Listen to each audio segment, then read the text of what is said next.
So hello learners, welcome back to my YouTube channel commerce and math classes. So हमने central tendency के question कर लिए थे। आज हम डिस्पर्सन यानी विषमता के माप के क्वेश्चंस करने वाले हैं और बहुत ही इंपॉर्टेंट सेशन है ये आपके लिए, क्योंकि जैसे जैसे हम आगे बढ़ते जाएंगे उस तरह से आपका जो सेशन है वो इम्पोर्टेंट होता जाएगा। आज हम 50 क्वेश्चन डिस्कशन करेंगे इससे रिलेटेड। चलिए शुरू करते हैं। श्रेणी के प्रत्येक मान पर आधारित है, तो आपको ये तो बेसिकली बहुत ही नॉर्मल क्वेश्चन हो गया। बिकॉज एक चीज़ ये है कि हम जो परमाप विचलन है वो समांतर माध्य से निकालते हैं, और समांतर माध्य क्या होता है, सभी पदों पर आधारित होता है, तो परमाप विचलन आपका आंसर राइट हो जाएगा। खुले सिरे के वर्ग अंतराल की स्थिति में अपकिरण का जो उपयुक्त माप है वो कौन सा है, तो वो आपका परमाप विचलन हो जाएगा। बी ऑप्शन आप लोग सही करोगे। श्रेणी के चर मूल्यों में कम से कम प्रभावित होने वाली अपीकरण की माप क्या है। जब आपने केंद्रीय प्रवृत्ति की माप देखा तो आपको माध्यिका आंसर मिला था इसका। जब आप इसमें करोगे तो माध्यिका से रिलेटेड क्या हो सकता है भाई, हम इसमें क्या लेते हैं, n/2 लेते हैं या फिर n+1/2 लेते हैं, तो इसी से रिलेटेड ये फॉर्मूला आता है। तो इससे आप अंदाज लगा सकते हो चतुर्थ विचलन इसका आंसर होगा। नेक्स्ट क्वेश्चन क्या कहता है, अंतर चतुर्थक विस्तार यानी आपका Q3 - Q1/2। अब ये बोलता है कि कहाँ की जो है, ये बोलता है कि श्रेणी के प्रथम 50% या अंतिम 50% या बीच के 50%, जबकि आपको ये पता होना चाहिए कि ये शुरू के 25% और लास्ट के 25% छोड़ देता है। ये मेजर करता है बीच के 50% को।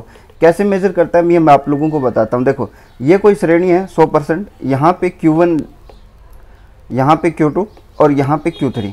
तो यहाँ से आप देख रहे हो कि ये 25% छोड़ चुका है ना, ये 25% और ये 25%। ये क्या मेजर कर रहा है, यहाँ पे मेजर कर रहा है ये सारी चीज़ें। तो ये बीच के 50% पर क्या करता है, बताता है, विचरणशीलता बताता है।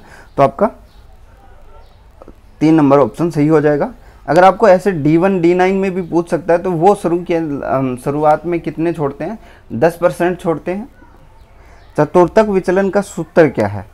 अब बात आती है चतुर्थक विचलन सूत्र की, तो ये पहले ही बता चुका हूँ मैं, Q3 - Q1/2। माध्य विचलन न्यूनतम होता है। माध्य विचलन किससे न्यूनतम आएगा, तो इसका तो बहुत ही बेसिक सा कॉन्सेप्ट है। माध्यिका से आपका जो माध्य विचलन है वो कम आएगा। आगे देखिए, यदि प्रसरण 144 है तो परमाप विचलन क्या होता है। तो परमाप विचलन बेसिकली जो प्रसरण होता है आपका वेरियांस जो होता है, वेरियांस इज इक्वल टू क्या होता है, स्टैंडर्ड डेविएशन के स्क्वायर होता है। अब यहाँ पे स्टैंडर्ड डेविएशन निकालना है तो इसका अंडररूट हो जाएगा। 144 का अंडररूट कितना होता है भाई, 12 होता है। तो इसमें तो आपको कोई दिक्कत नहीं आने वाली। कौन सा अनुभाविक संबंध सही होता है, तो इसमें आपको इसका ऑप्शन तो यही है कि जो MD है वो इक्वल होता है 4/5 SD के। लेकिन इसमें फिर भी आपको याद रखने के लिए मैं आपको बता देता हूँ। देखो 6, 9, 7.5। अब सबसे पहले SD आएगा, इज इक्वल टू क्या हो जाएगा 9 QD और बराबर होता है MD 7.5। ये आप फॉर्मूला, ये रेशियो आप याद कर सकते हो। इसको और भी छोटा कर सकते हो, 2, 3 और ये आपका कितना होगा 25, 2.5। ठीक है, ऐसे भी याद कर सकते हो, लेकिन ये बेटर है, इसको याद कर लो ताकि आपको जो है आगे को भी पूछे भी SD इतना है तो आपका MD कितना होगा, या फिर ऐसे पूछे तो यहाँ से आपको दिक्कत नहीं आएगी। वैसे तो आप सारे फॉर्मूले बना सकते हो। देखो QD बराबर क्या होता है, QD बराबर होता है 2/3 SD। ठीक है, अगर आप बात करो कि QD बराबर MD को निकालो तो 5/6 MD होता है, 5/6 MD होता है। और MD की हम बात करें तो MD इज इक्वल टू क्या होता है 4/5 SD होता है। तो इस तरह फॉर्मूले सारे याद करने से बेटर है कि आप ये रेशियो याद कर लो। ठीक है, इससे आपका बन जाएगा।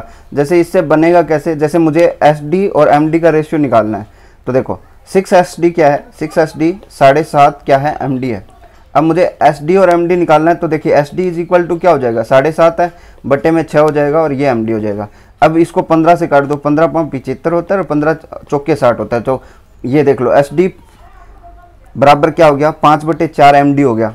ठीक है, और MD निकालोगे तो क्या हो जाएगा, MD बराबर क्या हो जाएगा आपका 4/5 SD हो जाएगा। बस यही चीज़ तो है, यही चीज़ आप देख रहे हो। ठीक है, यहाँ पे यही चीज़ मैंने ऊपर बताई आपको। तो इस फॉर्मूले से नहीं करोगे तो थोड़ा सा बेटर लगेगा और आपको ज़्यादा कम चीज़ें याद करनी पड़ेगी। इस चीज़ को ध्यान रखना। ठीक है, आगे क्वेश्चंस में आएंगे तो हम और डिस्कशन करेंगे इनके बारे में। बहुत ही बेटर अप्रोच है ये। अगर आप इसको डायरेक्टली याद कर लेते हो तो बढ़िया है। चलिए नेक्स्ट क्वेश्चन देखिए। नेक्स्ट क्वेश्चन क्या कहता है, यदि डी x माइनस एक्स बार जो से हम निकालते हैं विचलन है, समांतर माध्य से विचलन हो तो परिमाप विचलन का फॉर्मूला क्या होगा। तो हमारा क्या होता है, सिग्मा डी स्क्वेयर बटे एन, ये होता है, यही फॉर्मूला होता है। तो यहाँ पे तो अनरूट है ही नहीं, यहाँ पे भी अनरूट नहीं है, यहाँ पे अनरूट है लेकिन बाहर माइनस का साइन दे रखा है, तो ये गलत हो गया। ये 1 नंबर ऑप्शन आपका सही हो जाएगा। यदि n बराबर 10 है, सिग्मा एक्स स्क्वेयर बराबर कितना है 1000 है, तो मानक विचलन क्या होगा। क्या पूछा हुआ है, एम डी पूछा हुआ है। तो पहले तो देखो कि इसका जो एस डी है वो कितना आता है। एस डी का फॉर्मूला लगाओ, S D is equal to क्या होता है, सिग्मा एक्स स्क्वेयर बटे एन अनरूट होता है। तो ये आ गया कितना 100 का अनरूट कितना होगा 10। तो आपका एस डी कितना आया 10, एस डी आपका 10 आ गया। अब मुझे पता है मानक विचलन निकालना है, तो एस डी जो 6 एस डी है, 6 एस डी बराबर किसके 7.5 एम डी के है। तो मैंने यहाँ पे 6 गुणा 10 लिख दिया बराबर 7.5 कर दिया। तो ये 60 बराबर 7.5 हो गया एम डी। ठीक है, अब एम डी निकालना है तो ये डिवाइड में चला जाएगा, 60 बटे 75 इंटू एम डी। बस अब 15 से काटो तो 15 चौके 60, और ये कितना हो जाएगा 15 5 75 होता है, तो 8 आ जाएगा आपका। 8 क्या आ जाएगा, आंसर हो जाएगा, ए ऑप्शन कर सकते हो आप। तो ये तो आपको मतलब आपके डिपेंड करता है कि आप कैसे करते हो ना। थोड़ी सी मैथमेटिकल अप्रोच से आपके बहुत सारे क्वेश्चन सॉल्व हो सकते हैं। मैं बेसिकली फॉर्मूला ही याद करता हूँ ताकि आपको क्या है कि एक चीज़ में सारी चीज़ें याद हो जाए। अदरवाइज तो 2/3 था या 4/3 था, ऐसे भूलने में ज़्यादा दिक्कत आती है। अगर आपको आपने अभी तक हमारा जो पेड ग्रुप है वो ज्वाइन नहीं किया है तो आप ज्वाइन कर सकते हो, बहुत ही बेनिफिशियल है आपके लिए। इसके अंदर देखिए पेड ग्रुप के अंदर आपकी कोई ज़्यादा फीस नहीं है। पेड ग्रुप के अंदर आपको कितना 150 रुपीज़ में आपको current affair, budget notes, economic survey, economic notes और इकोनॉमी ऑफ राजस्थान, कंप्यूटर के एमसीक्यूज, राजस्थान जीके के एमसीक्यूज और स्टैटिस्टिक्स के एमसीक्यूज आपको मिल सकते हैं। बस इसमें एक नोट्स नहीं मिलते, बाकी सारी चीज़ें आपको मिल सकती है और आपको फिर अलग अलग भागना भी नहीं पड़ता। ठीक है, चलिए आगे देखिए। यदि संभाव्य विभ्रम यानी पीई प्रोबेबल एरर जो है आपका कितना है 2.16 है, तो परिमाप विचलन क्या होगा। बेसिकली अभी तो आपको फॉर्मूला पता होना चाहिए भाई, इसका फॉर्मूला क्या है, तभी आप लोग कर पाओगे। तो देखिए इसका फॉर्मूला जो होता है आप अगर देखोगे तो ये 2/3 ऑफ एस डी होता है। प्रोबेबल एरर जो है वो क्या होता है 2/3 एस डी होता है। देखिए probable error is equal to क्या होता है 2/3 ऑफ एस डी। अगर मैंने ये कहा कि एस डी क्या होगा, तो एस डी होगा तो ये तो क्या चला जाएगा गुणा के अंदर 3 तो, और ये भाग के अंदर चला जाएगा, तो ये एस डी बराबर क्या हो जाएगा पीई प्रोबेबल एरर इंटू क्या हो जाएगा 3/2 हो जाएगा। बस इतनी सी बात है। अब हमें कितना दे रखा था, वो 2.16 दे रखा था ना, यहाँ पे 2.16 दे रखा है। 2.16 इज इंटू 3/2। ठीक है, यहाँ से काटा तो 1.08 आ गया और इसको मल्टीप्लाई किया तो 3.24 आ गया। ठीक है, अब देख लेते हैं हमारा ऑप्शन 3.24, तो ये यही होगा। इसमें बाकी दे नहीं रखा, ये तो गलत है, ये भी गलत है, ये भी गलत है, तो ये 3.24 आ जाएगा। किसी विभिन्न श्रेणी में विच्छिन्न माध्यों के सापेक्ष माध्य विचलन में एमडी और एसडी में संबंध क्या होगा। देखिए संबंध की बात की है ना, मैं आपको एक डायरेक्टली एक चीज़ मैं पहले भी बता चुका हूँ लेकिन अब मैं फिर से बता रहा हूँ। देखिए 6 एसडी जो होता है वो बराबर होता है 7.5 एमडी के, यानी इसका जो मल्टीपल है वो बड़ा है, यानी ये छोटा होगा तभी तो इसको ज़्यादा से गुणा करते हैं। भाई मान लो जी x को हम 5 से गुणा करें और y को 10 से गुणा करें, तो आपको पता है कि y छोटा है इसलिए हमें 10 से मल्टीप्लाई करना पड़ा है, जबकि x बड़ा है तभी हम 5 से मल्टीप्लाई कर रहे हैं। तो यही आपका हो जाएगा md आपका जो है वो लेसर देन होता है एसडी से और एसडी ग्रेटर देन होता है एमडी से। तो आपको ये इस फॉर्मूले से ही पता चल सकता है। किसी आवर्ती वितरण के माध्य विचलन कितना है, एमडी कितना है 15, तो उसके चतुर्थक विचलन का अत्यधिक संभावित मान क्या हो सकता है। तो आपको ये पता होना चाहिए कि मैंने आपको एक चीज़ बताई थी कि 6, 9, 7.5, ठीक है, ये एमडी था, ये एसडी था और ये क्यूडी था। अब हमें क्या दे रखा है, हमें दे रखा है माध्य विचलन 15 है, ठीक है, एमडी दे रखा है हमें, तो 7.5 इंटू एमडी कितना 15, और ये किसके बराबर है, क्यूडी निकालना है तो 9 क्यूडी के बराबर है। तो ये 9 जो इधर है ये डिवाइड में भाग में चला जाएगा, तो ये 3 से काटा 3 और ये 3 से काटा तो 5, और 3 से काटा तो 2.5, और 2.5 को करोगे 25 5 125 यानी 12.5। इसमें आपका क्या हो जाएगा, 3 नंबर ऑप्शन सही हो जाएगा। परिमाप विचलन प्रभावित होता है तो ये सिर्फ पैमाने से होता है, स्केल से, ठीक है। तो 2 नंबर ऑप्शन आप सब सही कर दोगे।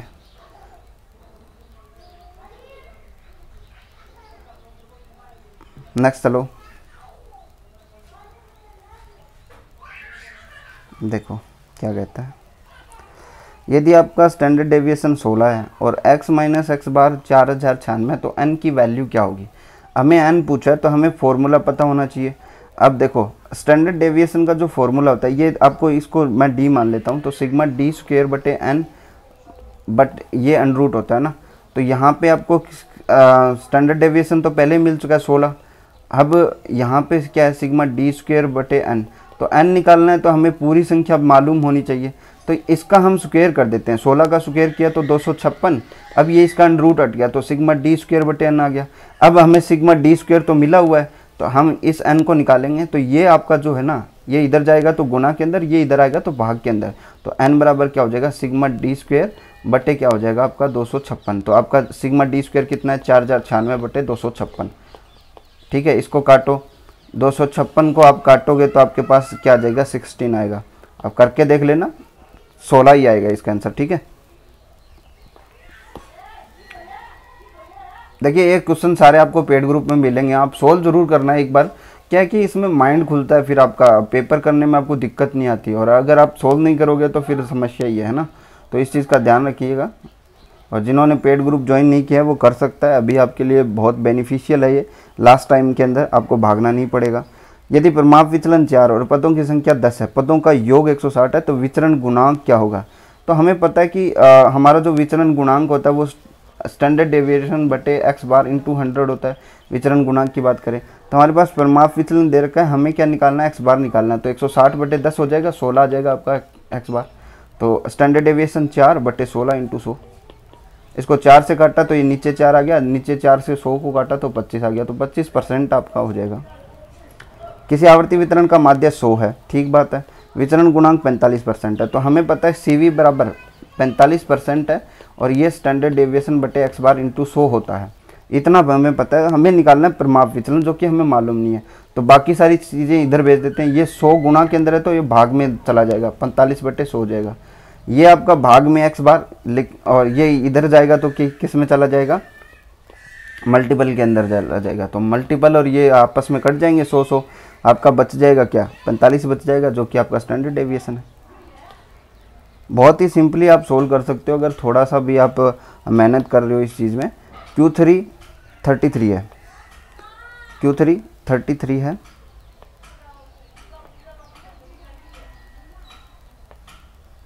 Q3 33 है और Q1 24 है। अनुभाविक संबंध से परिमाप विचलन का संभावित मान क्या कीजिए। तो हमें QD निकालना पड़ेगा। पहले तो हमें क्या निकालना पड़ेगा, QD हम निकालते हैं तो हमारा क्या आ जाएगा, देखो QD क्या आता है, Q3 माइनस Q1, कितना बच रहा है भाई, 33 माइनस 24 बटे 2, तो 6 और 9 बटे 2 यानी 4.5 बच गया। अब आपको निकालना है क्या, SD निकालना है। SD निकालना है तो आपको पता है 6 SD बराबर क्या होता है, 9 QD होता है, ठीक है, ये आपको पता है। तो आपने क्या किया कि SD निकालना है हमें, तो बराबर हो जाएगा 9 इंटू QD कितना, 4.5 बटे ये जो 6 है ये इधर जाएगा तो डिवाइड में, तो 3 से काटा तो 3 और 3 से काटा तो 2, और ये कितना आ जाएगा, 3 से काटा तो देखो पहले इसको मल्टीप्लाई करो, 45 ये कितना होता है, 5 3 15 80 1 4 3 12 और 135 बटे 2 करोगे तो 6.75 आ जाएगा। ये आपका ऑप्शन हो जाएगा, सेकंड ऑप्शन सही हो जाएगा। तो इसमें आपको थोड़ा सा माइंड लगाना पड़ेगा, बिकॉज आपको पूछा कुछ है, दिया कुछ है, ठीक है, करना कुछ और ही है। चलिए नेक्स्ट देखिए,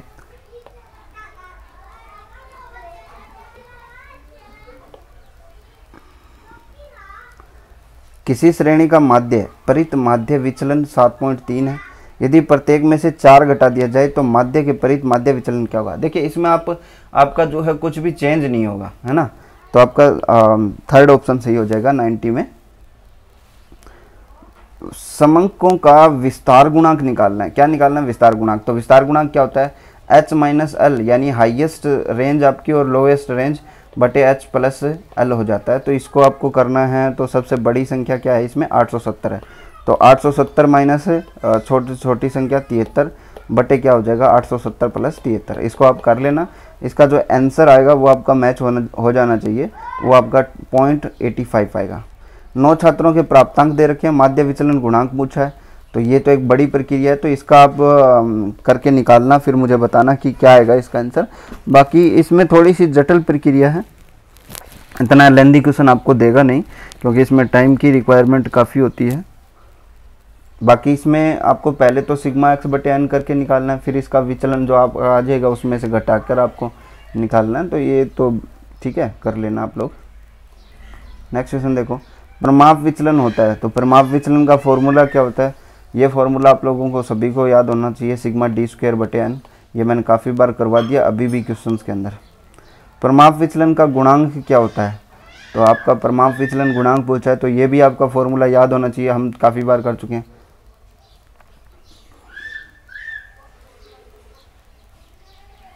ठीक है, परिमाप विचलन बटे आपका समांतर माध्य होता है। नेक्स्ट क्वेश्चन देखो, यदि परिमाप विचलन 8 है और समांतर माध्य 6 है तो विचलन गुणांक क्या होगा, तो आपका 8 बटे 6 इंटू 100 हो जाएगा, क्योंकि क्या होता है स्टैंडर्ड डेविएशन बटे एक्स बार इंटू 100 होता है। ठीक है, तो यहाँ से काटा 2 से तो ये 4 आ गया, ये 3 आ गया, और ये इससे काटेंगे तो 33 आ जाएगा, और ये 133.33 आ जाएगा बस। तो 3 ऑप्शन सही कर दोगे। श्रेणी में ऊंचा विचरण गुणांक होने पर श्रेणी क्या होगी, ये आपकी अगर ऊंचा है तो अस्थिर और असंगत होगी। आपको ध्यान रखना है कि बेस्ट जो होता है वो कम होता है, ध्यान रखना ये चीज़। सीवी जो होता है जिसका कम होता है वो बेटर होता है।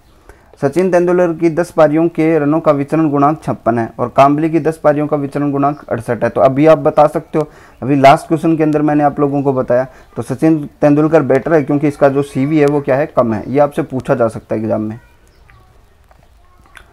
एक्स बार समांतर माध्य एम माध्यिका और जेड बहुलक धनात्मक विषमता में क्या होगा, तो धनात्मक में तो आपका एक्स बार क्या होता है, बड़ा होता है, और एम छोटा होता है, और जेड उससे भी छोटा होता है। विषमता की अनुपस्थिति में ये सभी इक्वल हो जाएंगे। एक्स बार 48 है और एम 49 है, तो विषमता कैसी होगी, तो ये ऋणात्मक है, बिकॉज आपका एम क्या है, बड़ा है आपका एक्स बार से। परिमाप विचलन निकालिए। आपको एक्स बार दे रखा है 6 और सिग्मा एक्स दे रखा है 60 और सिग्मा एक्स स्क्वायर दे रखी है 1000। तो एक चीज़ तो हमें नहीं पता, वो क्या है, एन हमें नहीं पता, लेकिन आपको पता है कि सिग्मा एक्स बराबर बार बराबर क्या होता है, सिग्मा एक्स एक्स बटे एन होता है। तो ये हमें 6 दे रखा है, बटा सिग्मा एक्स 60 दे रखा है, बटे एन हम नहीं दे रखा। तो हमें पता है कि 10 का डिवाइड करेंगे तभी 6 आता है, या फिर एन बराबर निकाल लो 60 बटे 6, है ना, 10 आता है। आपका एन क्या आ गया, 10 आ गया। अब हमारे लिए फॉर्मूला ईजी हो गया। देखिए, सिग्मा एक्स बार एक्स स्क्वायर बटे एन माइनस सिग्मा एक्स बटे एन की स्क्वायर होता है। ये फॉर्मूला होता है स्टैंडर्ड डेविएशन का। अब यहाँ से आपको फॉर्मूले में पुटअप करना है, 1000 बटे 10 आ गया, माइनस क्या हो जाएगा, 60 बटे 10, 60 बटे 10 इसकी होल स्क्वायर।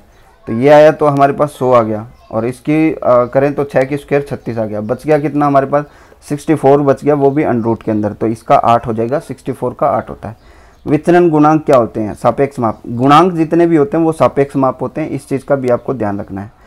क्या दे रखा है, विचलन गुणांक 58% है, जबकि आपका परिमाप विचलन 21.2 है। तो समांतर माध्य क्या होगा, फॉर्मूला क्या है, सीवी का फॉर्मूला होता है आपका कोफिशिएंट ऑफ वेरिएंस का स्टैंडर्ड डेविएशन बटे एक्स बार इंटू 100 होता है। तो सीवी आपको दे रखा है 58% और परिमाप विचलन आपको दे रखा है, स्टैंडर्ड डेविएशन आपको दे रखा है 21.2% बटे एक्स बार आपको नहीं दे रखा, और इंटू 100। तो अब ये 100 इधर है तो डिवाइड में चला जाएगा, 58 बटे 100, और ये जो है ये आपका किस में डिवाइड में ये भी चला जाएगा। 100 जो है आपका डिवाइड में चला जाएगा। यहाँ से देखिए समांतर माध्य आपका कितना आएगा, कैलकुलेट करना पड़ेगा आप लोगों को।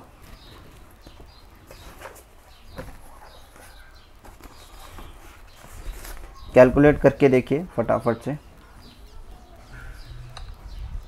आप पेड ग्रुप ज्वाइन कर सकते हो, मैं पहले भी बता चुका हूँ कि इसमें आपको बहुत सारी चीज़ें मिल जाती है, करंट अफेयर, स्टैटिस्टिक्स के एमसीक्यूज,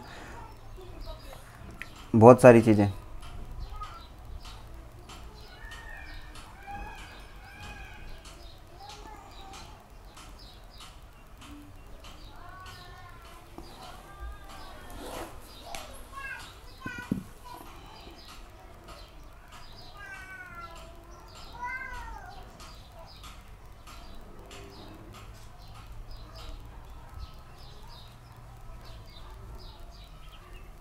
ठीक है, तो इसका आंसर आएगा, आप लोगों ने कैलकुलेशन कर ली होगी, इसके अंतर 36.55 आएगा। नेक्स्ट क्वेश्चन देखो, प्रमाप विचलन की गणना की जाती है। प्रमाप विचलन की गणना किससे की जाती है?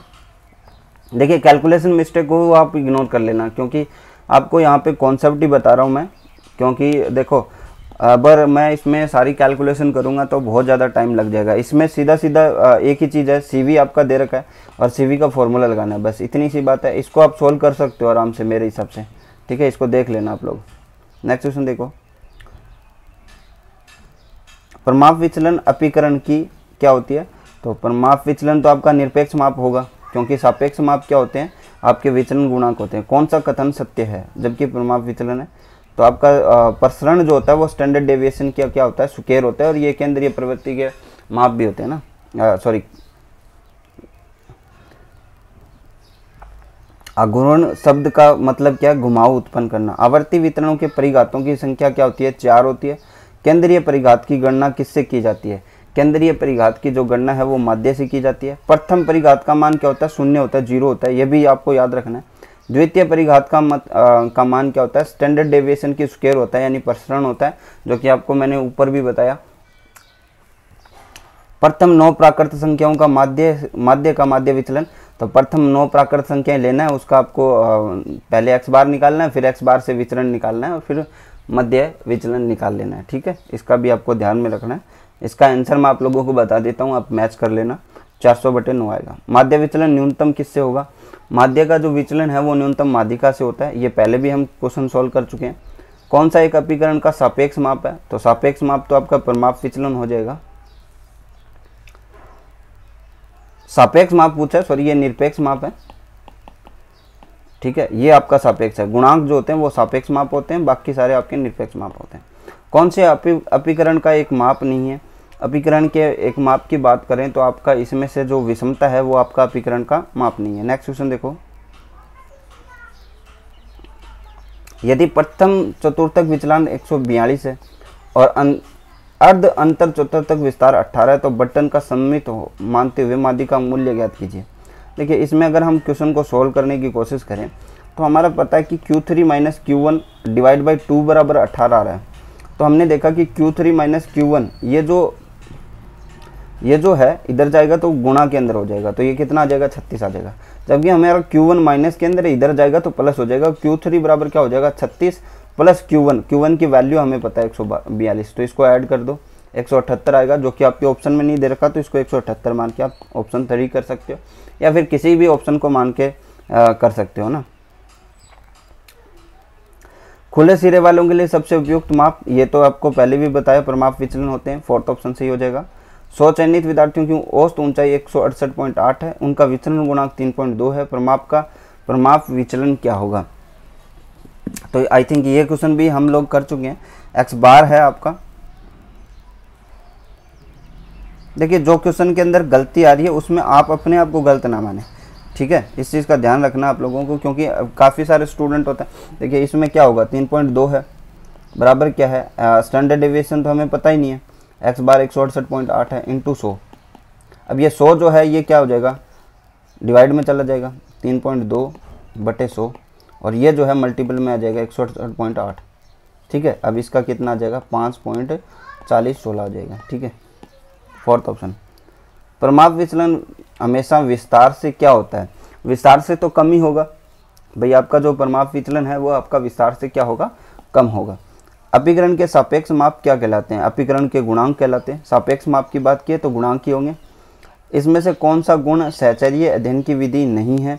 तो ये आपका आउट ऑफ सा लग रहा है क्वेश्चन, समवर्ती विचलन विधि है बल्कि इसका आंसर तो, लेकिन आपका ये आपको बहुत ही रेयर चांस में मिलता है। आंकड़ों के समुच्चय को दूसरे आंकड़ों के समुच्चय में भेद करने के लिए निम्नलिखित में से क्या साधन लेते हैं? तो इसमें साधन क्या हो जाएगा? सेंट्रल टेंडेंसी, डिस्पर्सन के माप, आपकी विषमता, और देखते हैं ऑप्शन में क्या दे रखा है हमें। तो इसमें से देखिए केंद्रीय प्रवृत्ति के तो माप हैं ही आपके, और विस्मय भी है, कुर्टोसिस भी है, प्रकीर्णन भी है, ठीक है। तो ये चारों ऑप्शन आपको सही करने हैं, यही आपके माप है। तो हम पहले देखिए 4 माप लेते हैं। एक तो केंद्रीय प्रवृत्ति के माप हो गए, सेंट्रल टेंडेंसी, दूसरा होता है अपीकरण के माप, तीसरा होता है विषमता के माप, और चौथा ये कुर्टोसिस हो जाता है। ठीक है, इसके परिघात के माप है ना। ये 4 प्रकार के माप है, केंद्रीय प्रवृत्ति के माप, विषमता के माप, आपके अपकिरण के माप, और ये आपके परिघात। ठीक है, इससे समझ गया कुर्टोसिस। निम्न में से कौन सा सामान्य वितरण की विशेषता नहीं है? नहीं है पूछा है। घंटाकार, तो ये आपकी सममित है, सामान्य वितरण है। वितरण माध्यिका एक समान होते हैं, तो ये बात भी सही है। संभावना वितरण के वक्र का कुल क्षेत्रफल 1 होता है, तो ये भी सही है।